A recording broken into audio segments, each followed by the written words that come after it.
I have fantastic panelists here with whom we will discuss a little bit on how development agencies are working currently with destinations, do amazing examples. They came a long way to Mallorca. Tenisha is coming from the Caribbean, from Barbados, all the way from Barbados. And Fisa is coming all the way from Kuala Lumpur in Malaysia.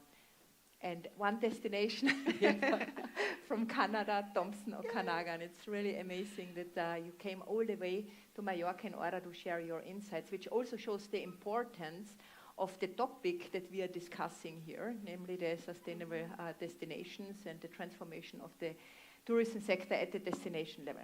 Now, these guests are not the only guests, Susanna, as you know, they come from far away. We have here in the audience a very international audience. For the ones who haven't been with us yesterday, there was an international meeting of observatories of sustainable tourism that are part of a network that UN Tourism is leading. So we have here representatives from California, Sonoma, from Australia, from Guanajuato in Mexico and Nuevo León in Mexico. We have Colombia here, Cali. We have Guatemala even here. From Brazil, some representatives as well from Austria. Several destinations plus the ministry. Greece, for instance, is in the audience. From Ireland, the Atlantic Coast Observatory, several researchers and experts are here. And Spain, of course, Malaga, Canary Islands, and we have from China and from the Philippines, our colleagues here from the observatory. So there's a lot of knowledge in this room. So therefore, I think mingling and sharing experiences is of utmost importance. Which brings me to our discussion now at this moment. Destinations are in the focus of development agencies. So what does that even mean? Since we are working for many years with destinations already, we see an increased interest by development agencies on working closely with destinations. We have examples from the World Bank, European Bank for Reconstruction and Development, and the Inter-American Development Bank, but also UNDP. So my first question would be, how does that work? So a development agency goes into a destination with which views, what makes it so important, this work at the destination level? Maybe Tenisha, you start. Sure. So thank you for having me here in the beautiful island of Mallorca. I'm an island girl myself, so I appreciate being here. So the work of the IDB goes back to the 1970s, where interventions in the tourism sector in Latin America and the Caribbean has been very vast, to the tune of over $4 billion over our 26 member countries. And this has included at more than 50 programs. We do also have technical cooperations that seek to provide various types of support, as well as knowledge generation products. So specifically, our work in our tourism sector framework is across 6 line actions. One being the very important function of tourism diagnostics. So we're talking about observatories, of course. And so we provide support with diagnostics. In fact, let me say at this point that we're hoping to support the establishment of a tourism observatory in the Caribbean. So the first ever. And if you've worked in the Caribbean space, which I'm covering, so I cover the Caribbean, the bank's portfolio for the Caribbean, it's very, very difficult to have access to consistent data for decision-making and policy. So it's important, we see the importance of intervening with regards to establishing that observatory. The work of the bank also is on really and truly increasing awareness around climate change and tourism. We know for small island developing states it's critical. We are literally in the line of hurricanes, right? And major storms. And so it's really important that our stakeholders and policy members intertwine into policy practical actions that deals with climate change. We're also working on improving crisis management capacity. Again, in tandem with climate change matters, it's important. This is very, very early, but we're working on climate change building climate change crisis management capacity and communications response. So these are just some of the areas. What has been mentioned at the start of this morning's proceedings is tourism governance, and that's also very important. So with UN Tourism, we're currently collaborating on the observatory, the Tourism Law Observatory, which is supposed to be launched in 2025. And this would provide a cadre of laws and regulations that can be reviewed throughout the region and assist in best practices and knowledge exchange. So again, the work of the IDB is very vast, it's multifaceted, and the work continues. Thank you. I think that is very interesting, also the information about the observatory that is going to be established and the lines of work that you have in the Caribbean, which is not an easy region also, and very dependent on tourism, as we know. So I guess also this creation of the evidence and data and measurement, that what you say is a challenge. It's not only in the Caribbean, it's everywhere. Yeah, and let me just, if I may, let me just say that of recent times, we've had interventions with the tourism satellite accounting over the years. But again, various challenges, and more recently, the bank is supporting, for example, Barbados in restarting the TSA. We're also providing support to Jamaica for the advancement of the MST framework. So in our little region, that is the most tourism-dependent region in the world, these actions are critical for the sustainability of tourism. Thank you, Tenisha. Very insightful. Which brings me to Fissa. Please, Fissa, tell us what UNDP Malaysia is doing in the destinations. Thank you, Cordula. So for Malaysia, for instance, well, UNDP is basically a sister agency to UN Tourism, where UN Tourism specializes in tourism, whereas United Nations Development Program, UNDP, specializes in development programs. So for Malaysia case, for instance, we have been assisting government and be with the government since 1950s, before the independence of Malaysia.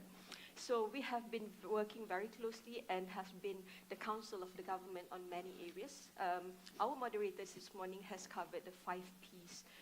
Everything of SDG basically comes under development as well when you talk about project, programs and all.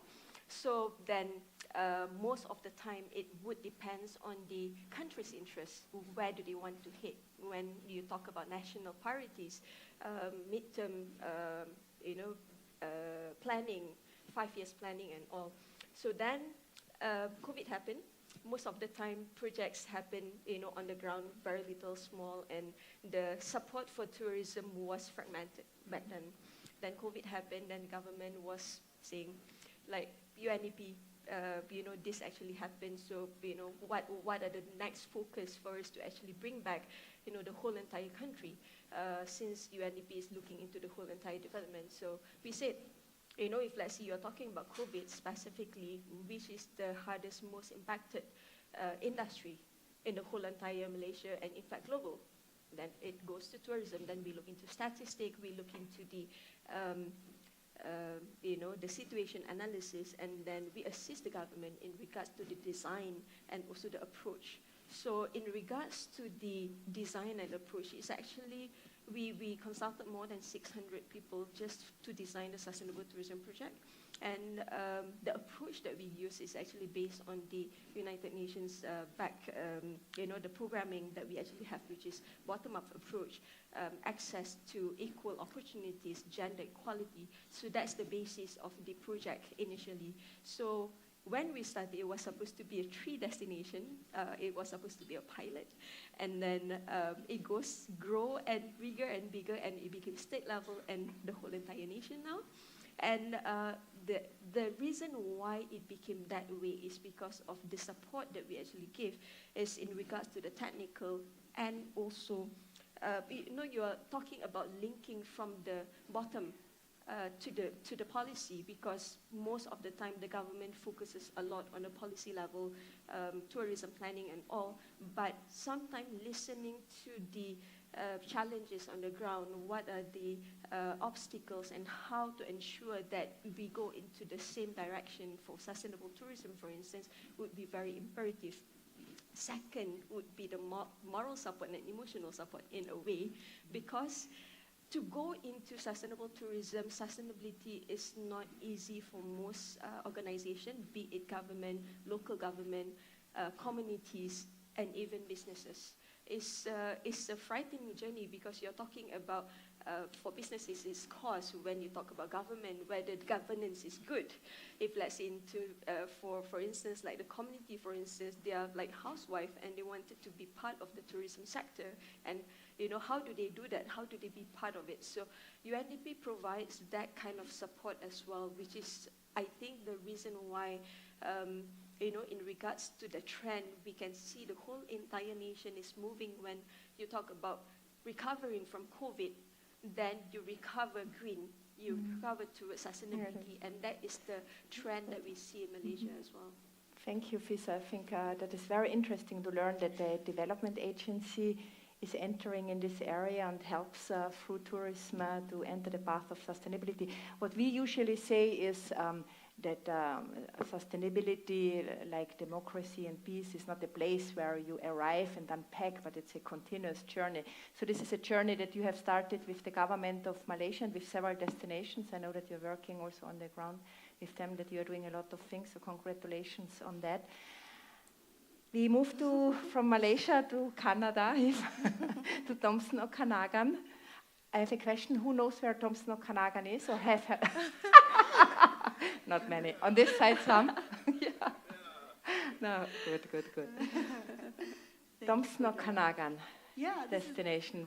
Tell us what is happening there.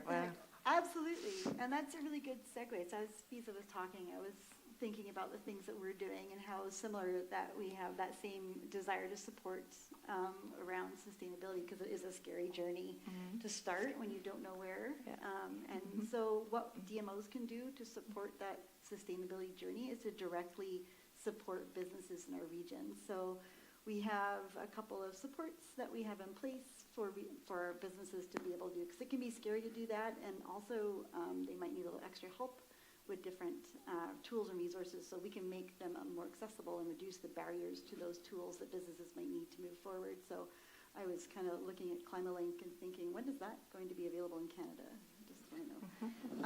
But so we can reduce those barriers to become more sustainable, and we can also do what SMEs cannot. We can look at the big global picture and look at the strategy for our region and think, where can we have the most impact? So I think that's where we would start. Yeah, very good. Yeah, definitely.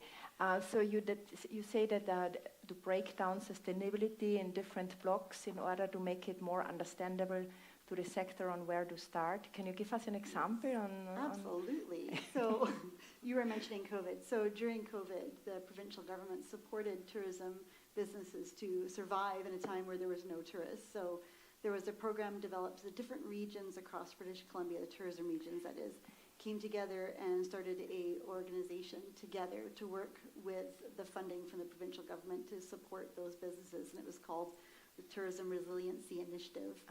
And so this was really kind of a novel thing for the different tourism regions to come together to directly support those businesses.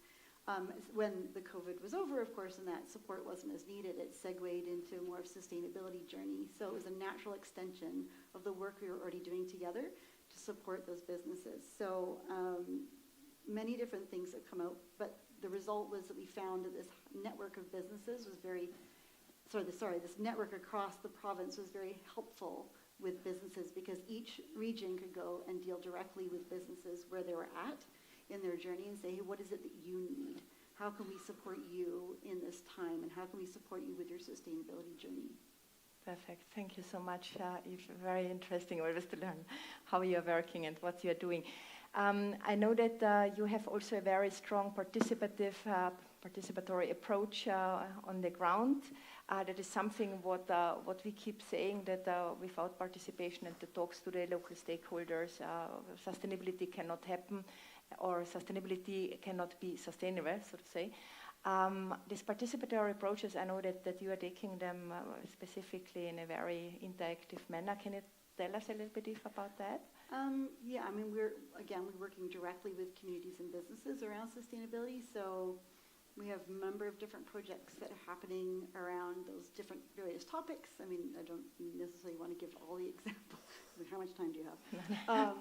But she's like, no, stop. There's a concert at 7. We should make it until then. But that relationship that you have with businesses in your communities and local government, so you can get feedback from them on where you're at with your journey and where people are going, and having that real on-the-ground understanding of where people are in their sustainability, so we know where the gaps are that we can help to fill and what kinds of funding we want to look for projects to be able to help companies meet directly where they need to be. So, perfect. Thank you, Eve. Tenisha, within the observatory work that we are leading in UN Tourism, for us, this evidence-based decision-making processes are highly relevant. How do you see this in your work in IDP and with regards to the tourism development? What is happening in this regard? Yeah, so the importance of data, right? Even for designing tourism interventions, it's important for the preparation stage of any programming. I think I've had a good appreciation of programs that have not been well designed because of a lack of data. And if we are not aware of what is happening on both the tourism supply and demand side within the particular destination, then how do you know where to support and how to support effectively? So data from observatories or any sort of tourism-related data is quite important. If I can draw an example, within recent times, Compete Caribbean facility, which is partly funded by the IDB. It's private sector driven. It's supposed to support MSME development in the region. And in 2019, this is before COVID, but the information is quite still profound. There was a research was conducted on the willingness to pay for agro-tourism experiences and community tourism experiences. And the data coming out of that pointed to the US traveler wanting to pay up to US $300 per experience for a farm-to-table experience or for a local community tourism experience. And what those findings at that time did was really open up the dialogue further in the Caribbean about diversification of the tourism experience away from sun, sand, and sea.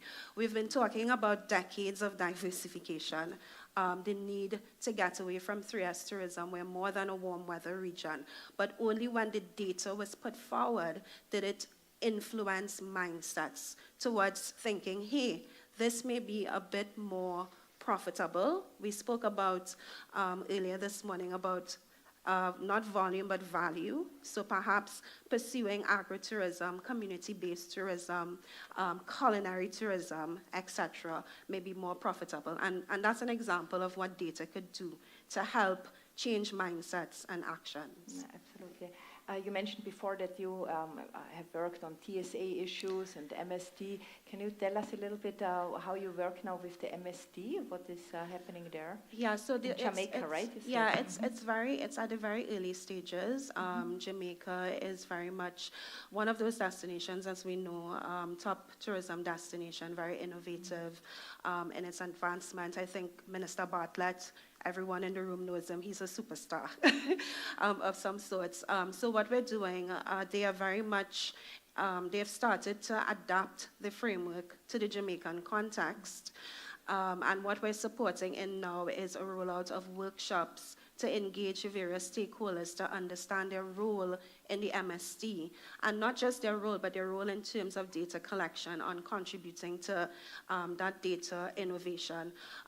They're also looking at building proper data governance systems, digitalization of data collection, and so forth. So again, it's at the early phases in terms of our support, but we do hope that it will catch on for the other 5 member countries that we have in the region. Yeah. Thank you, Tenisha. Fisa, data, evidence-based decision-making. How is UNDP handling this? So for UNDP, for instance, in Malaysia, I mean, when we embark into the sustainable tourism practices and, assisting with the whole entire nation towards sustainable tourism, then you have a lot of initiative. For instance, like you create a lot of products on the ground which is sustainable. For instance, like this one. So this is a product from the communities, but one key important thing is that how to measure if, let's say, you have sustainable tourism product and you have a lot of initiative on the ground. So we actually had a discussion with the government, Ministry of Tourism, for instance, and we engaged with Department of Statistics as well as Economic Planning Unit. And we said that,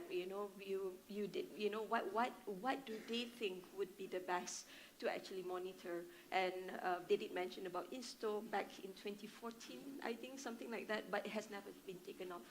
So again, back to the first point that I had, sustainability is not something easy, and it's quite scary in a sense of when you are going into it as a government. So we actually be with them in this journey. So we said that, okay, if let's say Insto is basically the approach that we wanted to use as the whole entire nation framework, then it needs to be embedded into the tourism, national tourism, from the federal level up to the destination level. And that's where the escalation of the tourism planning would go, because again, point taken from the other speakers that, you don't know your data, then you can't manage. So in that regards, we mentioned to them, if let's say we were to get into this Insto framework, then the reporting needs to be from bottom to top. But at the same time, this governance setting needs to be there as well to support the ecosystem of data management and also data-driven policy making, because towards the end, you're talking about the destination is having the framework of Insto, where they actually have the monitoring mechanism, then they look into the matters, they analyze, they go into action plan, and then after that it's supposed to go back into tourism planning. But it does actually have correlation in terms of budgeting and also direction with the state level and also federal level. And then that is where the linkage, when we say the support from the bottom goes up to the top, actually plays a role as well. And this is all based on not only data-driven and also the concept, but most importantly, the willingness of the stakeholders to be part of this, which is very important. And it goes back to the participatory approach, where everyone needs to be engaged, everybody needs to understand and also have the awareness before they even move into the sustainable tourism as well as monitoring and all. Perfect, thank you so much for that. This is exactly when you say so the complexity of sustainability that we have to deconstruct before we start constructing. So we need to make the blocks, that what Jafari before said also, tourism is so many things. So we need to be clear on what sustainability means within the tourism context, and especially then for the measurement aspects of what to measure, how often, how regularly, what I do with the data, transformation of the data into the information, and the information for making decisions on the ground. How Domsno Kanagan is dealing with this? Well, that's a good question. We are in Stow, so we're an observatory, and I would love to have it go the other way down from government to, but it's again come from bottom up. Well, so yes. We're in Insto, but we were heavily run. We do have the usual tourism statistics available to us. We have a research and development team called Symphony that is helpful at gathering the data, and they can analyze the typical kinds of tourism-related data. But the untypical data, that's harder for us to collect. We rely on partners and the provincial government and statistics that are gathered in order to be able to reflect some of that. And we'll ask partners for information as well to look at those more harder to reach data points for sure. So we do have this commitment for measuring and recording, and which absolutely we do, but it's not, we don't control the data. So we have to go and find partners who have the data and who are willing to share as well. So yeah, so having data available, publicly available data that you can get to. So but that's a similar conversation that we've heard all the last couple of days, is that data can be very difficult to get to. So how maybe the conversation more becomes, how are we helping to promote gathering of data instead of just looking for what's already out there? Maybe we need now to push the agenda on data gathering. The beauty also to look, when you have need for data, to look even who could have the data, that you find partners that you have not thought of before, so that we have noticed also on several occasions how healthy such a process is at the end of the day. So the transformation of destinations or the transformation of tourism at the destination level is something that we see that is really happening also around the globe, with some leaders among those, where we have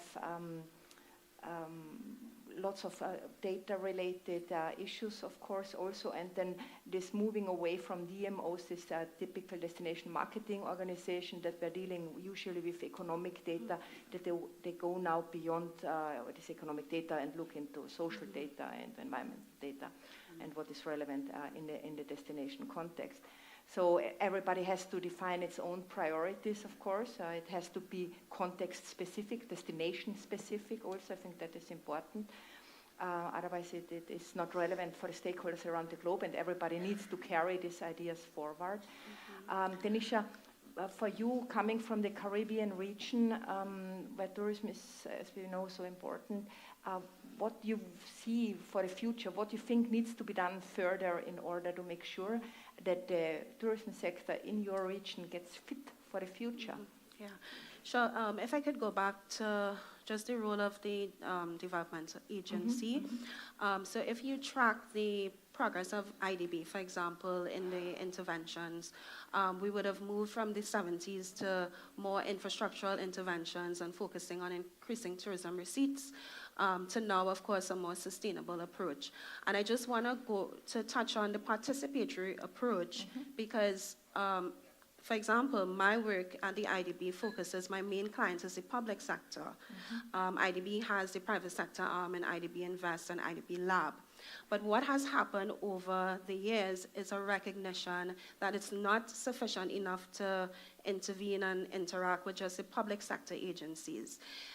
There's a lot of power, and I want to just draw this one reference, in civil society organizations and their ability to progress the impacts of sustainability at a different level that perhaps the public sector agencies cannot.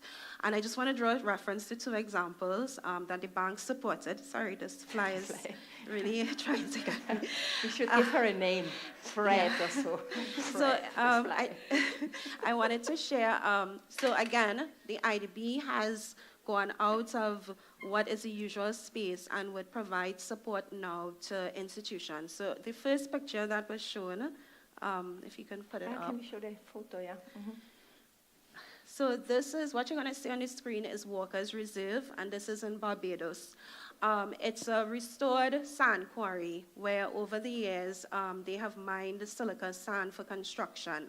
And the owner had a revelation of a more regenerative approach.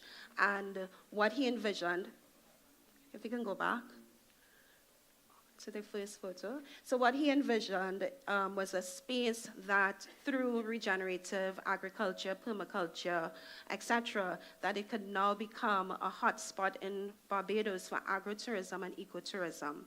So on this site, so this is what it was previously, this is what now over, and it's still going through a regenerative process, but over years and months and so forth, they are now they're having beekeeping tours. There's a lot of education of the community. The community has been part of a regenerative process of replanting vegetation, etc.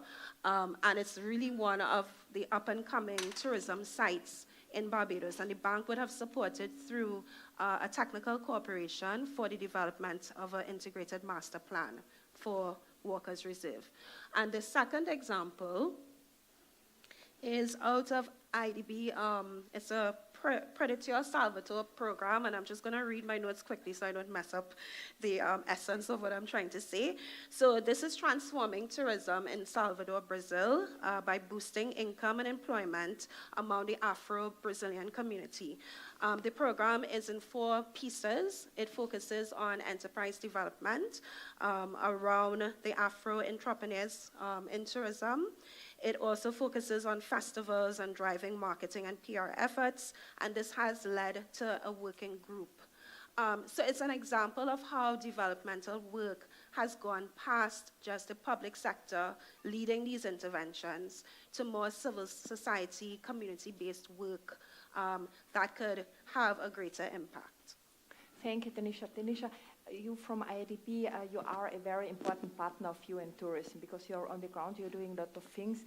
We know that IDP also supported the setup of several observatories in Brazil, and we have here a colleague from Embratur in Brazil, Fabio, who was very much involved in this. So I think that is important, from our perspective, important, and we are happy always to partner with you and to provide also our expertise to these discussions and your interventions on the ground.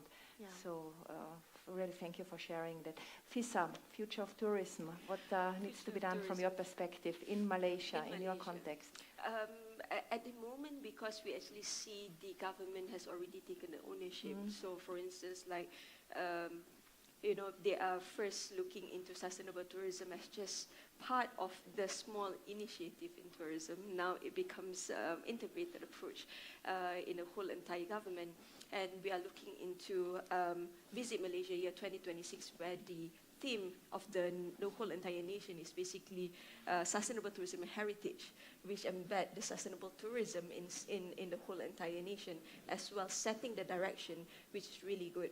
But at the same time, we are also looking into empowering and making sure that the whole entire nation is ready for that direction, because it has already been set, so how to get there. So that is where we think that the public-private partnership needs to come together and not silo in regards to government is moving this way and private sector is moving this way, communities is moving this way, but also interacting with each other, which is also another reason why we think that having the in-store observatory would be really, really relevant, and making sure that the interaction happens so that that would address the key underlying issues in sustainable tourism. So main focus that we are looking into currently is basically in regards to wastewater management, waste management, climate change. So those are the key areas that currently the government of Malaysia have a concern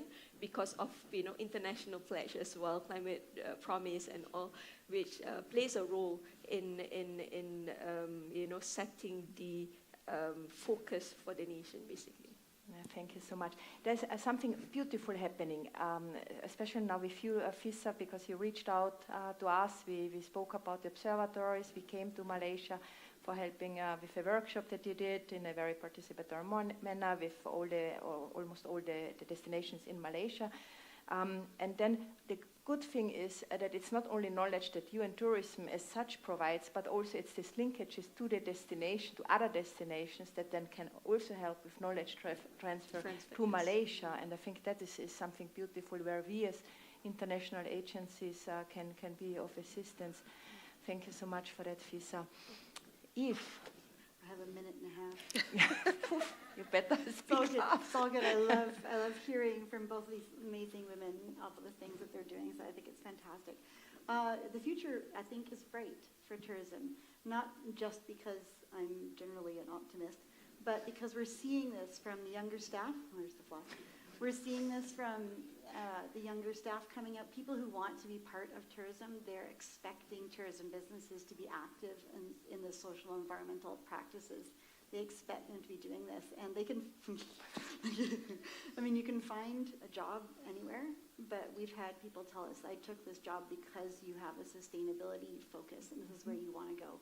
We're also seeing a lot more interest from businesses. They want to move forward in a sustainable way. That's where we got our marching orders in 2012 from businesses and say, hey, Toda, we need to move forward in a sustainable way. How are we going to do this?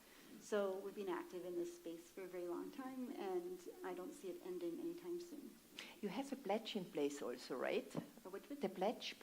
Yes, the 9 pledges? Seven. 7 it is. 7 generations.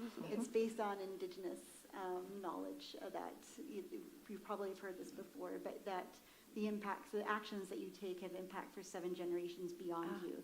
And the pledge was developed with indigenous peoples in our region, and we have it on our website. You can go and sign up. Thank you so much. Thank you, Eva, and thank you, Fisa and Tenisha, for coming to Mallorca all the long way. Thank you for sharing your experiences, your knowledge with the audience. A very warm applause, ladies and gentlemen, to the panelists. Thank you. Thank you, Cordula. Photo.